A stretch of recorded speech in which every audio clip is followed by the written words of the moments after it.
بسم الله الرحمن الرحيم الحمد لله رب العالمين وبه نستعين ثم أفضل الصلاة والسلام على أشرف المرسلين سيدنا محمد وعلى آله وصحبه أجمعين أما بعد فأعوذ بالله من الشيطان الرجيم بسم الله الرحمن الرحيم لقد كان في رسول الله أسوة حسنة صدق الله العظيم.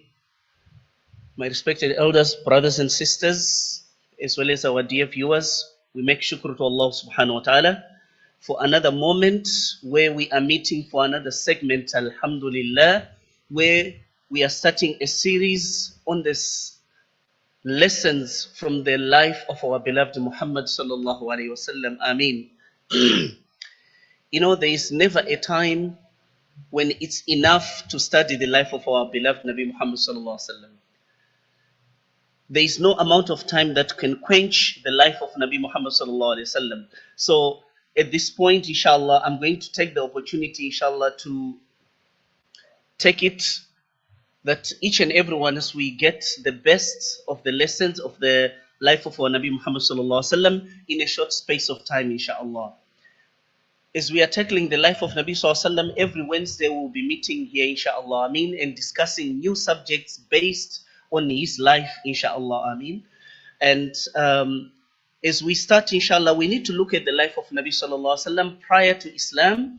Then we get into the little norms of his life, as well as some of the beautiful moments in his life, inshallah, Ameen. What was it like to be there before the life of Nabi Muhammad sallallahu alaihi wasallam? I think most of us, we understand from the history of Islam, majority of the Arabs during the time of Jahiliyyah, we call it the Ayami Jahiliyyah, the time when there was so much ignorance among the people, the Arabs, tribalism was the first thing that was on top. Everything came back to tribalism. You find that there was extreme loyalty to tribes than it is for anything else, which led to much conflicts among the Arabs. You find that most of the Arabs, they were so much of power hungry. They were actually power hungry individuals. So it was very difficult for them to agree on any aspect, which was very, very difficult. And secondly, we find that prior to Islam, idolatry was the talk of the day. If you don't have your own small idol in your home, then you are not a good Arab. So you must have something that you believe, that you worship. So that was part of the Arabs. So you find that there were almost approximately 360 gods around the Kaaba, which people worshipped, and everyone needed something from these idols. The other point to tackle is the injustice that was there during the time of the Arabs, women being treated like cattle. You find that women were not considered in the society among the Arabs. They were just simply mothers. But when children were to be born among these women, they were buried alive, which is something that many Sahabas continue to regret even after Islam. So it was pretty sad that the Arabs had to deal with this among the Sahabas during the time of Nabi Sallallahu Alaihi Wasallam. When they would be asked, what do you regret the most? They would think about the 2-3 daughters that they buried alive. Imagine if you and I were to regret something that has happened in our lives, what can it be? So the Arabs had only that peace which was missing in their lives. And they only felt like if we had turned tables around, it would have been to keep their daughters. The other point to talk about is also the oppression among the weak. The strong ones, they ruled by the sword. Either you do or you are killed. So we have learned from the history of Islam that most of the weak people were simply killed innocently in the name of injustice system that was there among the Arabs, and it was pretty sad. Because if you are illiterate, then you are considered you are not part of the system. Even those who are terming others illiterate, they were illiterate themselves. But the fact that you are somebody strong in the society due to a certain tribe that you come from, it was pretty sad to survive in their time. Then the other point is the indulgence of sin. If you are not a sinner, you are not a noble Arab. You have to have a little bit element of crime that you do in order to be considered in the society that you are the real man, you are the tough guy. So it was pretty tough. But what happened after Islam? The tribalism came into one banner of unity, where everyone came under one umbrella of Islam. Islam deleted everything pertaining tribalism, and everyone was contained into one banner of Islam, which put all the tribal divisions and replaced them into one plate of brotherhood, which is the message of our Nabi Sallallahu Alaihi Wasallam to their time, including our time. Brotherhood. There's more emphasis on that. Then when you look at idolatry, it was replaced with monotheism. Everyone deleted 360 gods and they remained only one Allah. That was the power which our Nabi Sallallahu Alaihi Wasallam gave him to teach about this beautiful religion that were to come. When it comes to that injustice of the women being treated like cattle, Nabi Sallallahu Alaihi Wasallam gave them the power to be the most honorable people of their time. Instead of burying the daughters alive, women were given that opportunity to own rights, like inheritance. A woman could run her own business. A woman after marriage is not forced to take her husband's name. She can keep her name and keep her husband's name at the same time. So the freedom was given that what they work for belongs to them. It wasn't only about what we know today is freedom to the whole year. In our entire country, you find that it's always Women's Month. So I tend to not understand exactly when does Women's Month begin and when does it end. When a man gets a smack, everyone smiles. Oh, you are so weak, brother. You return with the one tiny speck. Subhanallah. 10 vehicles will be standing outside your home, reminding you of your rights towards them. Allahu Akbar.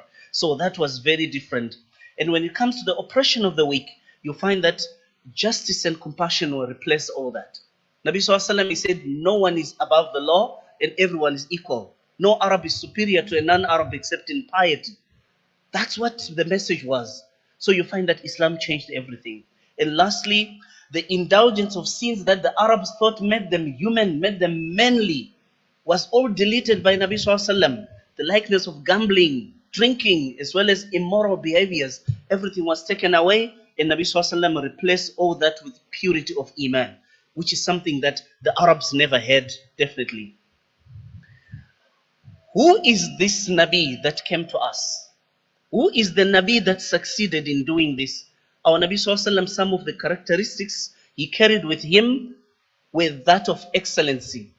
The first one, you find that he was an excellent model for humanity. In the hadith, he is termed Jami'u Sifat al-Anbiya wal Mursaleen. He was a compilation of all the prophets and messengers in one man. Which means every Nabi that superseded Nabi Sallallahu Alaihi Wasallam, that came before Nabi Sallallahu Alaihi Wasallam, of the 124,000 Anbiya, all their qualities were embodied in Nabi Muhammad Sallallahu Alaihi Wasallam. What a great icon that we had. He was the Al-Mukhtar, the chosen one by Allah, Al-Mustafa, the most selected among all, subhanallah. He was An-Nur, the light of this world. He was Ahmad, the most praised one that Allah has selected. And he was termed the best of the khalq, the best of the creation from Allah subhanahu wa ta'ala. He was one of the perfect men ever lived on earth. So you'll find that from the messengers, Allah chose the best for last. The final messenger was chosen from the best of mankind to be the last one to lead mankind to be on top of the list. Subhanallah. You know, today I was just listening to the news only to find that South Africa is celebrating the passport of South Africa to have risen higher among many other passports in the world. Meaning that when you own a South African passport, it means most of the world, the countries in the world, they acknowledge now the passport that, oh, this is one of the best passports in the world. Allahu Akbar. I'm looking at the best conduct. Your ability to travel, my ability to travel, is not based on a paper. It's based on the conduct that the Sahabas had. They didn't have passports. But when they crossed the borders, they touched every human being and changed their lives. That was the ability that the Sahabas had. So you find that he was Rahmatul lil Alameen, that is mercy to the world. Allah subhanahu wa ta'ala, he asserts to our Nabi sallallahu alaihi wasallam by mentioning one beautiful ayah in the Quran upon the completion of the deen. He said, Ba'a'udhu billahi minash shaitanir rajim, Al-yawma akmaltu lakum dinakum. This day I have perfected your religion. وَأَتْمَمْتُ عَلَيْكُمْ نِعْمَتِي. I've completed my favor upon you. وَرَضِيتُ لَكُمُ الْإِسْلَامَ دِينًا. And I've approved Islam is the only way of life. When this ayah came, my listeners, brothers and sisters, many Sahabas did not return home. Each one just took the direction that was befitting for him, and they went straight to propagate and preach the message of Islam. This is how Islam touched and changed their lives. So we ask Allah subhanahu wa ta'ala that not only this verse was there to change the Sahabas, but it reminds us that Islam is a complete and perfect way of life, because it provides guidance for all aspects of our lives, teaching us to cherish the teachings of our beloved Prophet Muhammad sallallahu alaihi wasallam, as well as the ultimate example. He is the ultimate example that we have. So we need to live according to Allah's will.